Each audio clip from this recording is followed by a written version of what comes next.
I'm just gonna start recording whenever like I feel something come on, because it's never long enough for it to feel like a 15-minute YouTube video, but it's enough for it to come out of my mouth. Okay, sometimes the Lord will either remove someone from your life, or remove you from someone's life, or remove you from a situation, whether it's a job, a friendship, a school, whatever the case may be. Sometimes God will remove you because he has something better for you to meet during the journey of you trying to figure it out.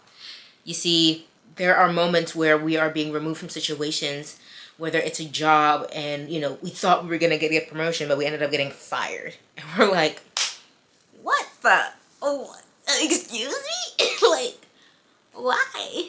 You look up and you're like, oh, what? I thought we was standing on business. We not standing on business no more?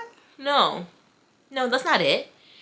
God removed you from that job, or it could be that school, or it could even be that relationship. He removed you from them, or removed them from you, because he has something greater for you. But when we're in that moment in the beginning, it can be hard to think that way. We're like, no, like that was literally perfection. And we begin to complain. Ooh, this is kind of coming out of nowhere. We begin to complain. We begin to sulk. And we begin to become like the Israelites that were free from Egypt. And they were free from slavery.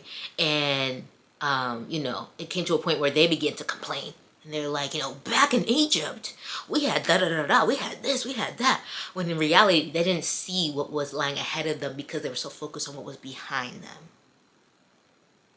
But we don't want to be people who are so focused on what is behind us, what passed already. Because when you live in the past, you stay there and you never get to see, not never, but until you come to your senses, you don't get to see the glory that is before you. Where you could be like, all right, God, I didn't know what you were doing before, but I see what you're doing now. I see what you were doing in this time. You have no idea how many times I've been in that situation where I'm like, oh my gosh, like my life is falling apart. Well, no, he had to break it down for him to rebuild it back up.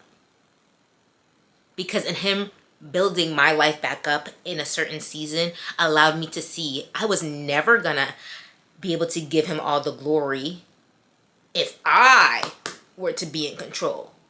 So this is just a reminder to maybe someone who is feeling like they are being broken down right now. They're like, God, where are you? God, my life is falling apart. God, I was fired from that job. God, I'm switching schools. God, he broke up with me. Whatever it is, sometimes you have to go through the pain to get to the promised land. And I'm actually not even going to say sometimes. With God, it's about 95% of the time. His promises don't come without pain. Because we are flesh. So we have to endure certain trials and tribulations. Because that's what he's called us to do. He's trying to build up our stamina. It's like running a race. I don't know about you, but if I'm running running a 5K, for me, I'm eventually going to be in pain because I'm not a runner. She's not a runner nor a track star, okay? She's a walker. I like to take brisk walks. So if God is breaking me down, causing me to run, it's because there is something so great at that finish line that I wouldn't get to as quickly if I were walking.